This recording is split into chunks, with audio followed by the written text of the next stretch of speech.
యేసుక్రీస్తు తాను అప్పగింపబడిన రాత్రి ఒక రొట్టెను తీసుకొని, అది మీ కొరకై విరగగొట్టబడిన నా శరీరము అని,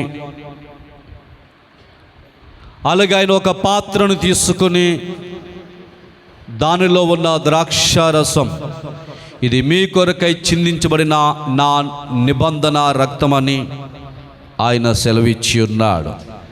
నిజమైన శరీరము, నిజమైన రక్తం.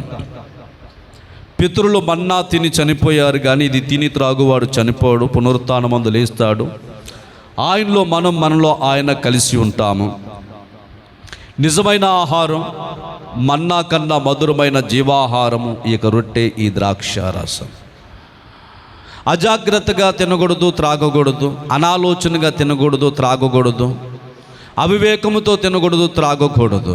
ఆలోచన చేసి నా కొరకు చిందించబడిన రక్తమని, నా కోసం నలగొట్టబడిన రక్తము అని గ్రహించి ప్రార్థన చేసుకుని పరిశుద్ధంగా ఆచరించాలి. ప్రార్థన చేసుకుందాం. పాస్టర్ గారు ప్రార్థన చేస్తారు. స్తోత్రం. మహోన్నతుడ, సర్వోన్నతుడ, స్తోత్రాలు తండ్రి. దేవా, ఇదిగో ప్రభా, నీ శరీరము, మీ రక్తం మాకు అనుగ్రహించావు.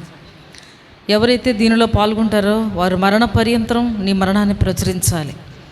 ఎవడు అయోగ్యముగా దీనిలో పాల్గొంటాడో వాడు చచ్చునని. దేవా, మీలో అనేకులు ఇంకా బలహీనులై ఉన్నారని నీ వాక్యం సెలవుచ్చిన రీతిగా ప్రతి వారును ప్రభా, ఈ ప్రభా బలలో పాల్గొంటున్నప్పుడు వారి జీవితాలు సమర్పించుకుని సరిదిద్దుకుని ప్రభా ఈ బలలో పాల్గొనడానికి సహాయం చేయండి. నీ శరీరము, మీ రక్తం ప్రభా మాలో ప్రవహించినంతకాలం నీ మరణాన్ని ప్రచురిస్తూ నీ కొరకు సాక్షులుగా జీవించగలిగే కృపనిమ్మని యేసు నామములో ప్రార్థిస్తున్నాము తండ్రి, ఆమేన్. తండ్రి, కుమార, పరిశుద్ధాత్మ త్రియేక దేవుని నామములో ఈ బల్లారాధనను అందించుచున్నాం. అందరూ మోకాళ్ళ మీద ఉండి చేతులను జోడించి శ్రద్ధాభక్తులతో ఈ కార్యక్రమంలో పాల్గొందుముగాక. ఆమేన్.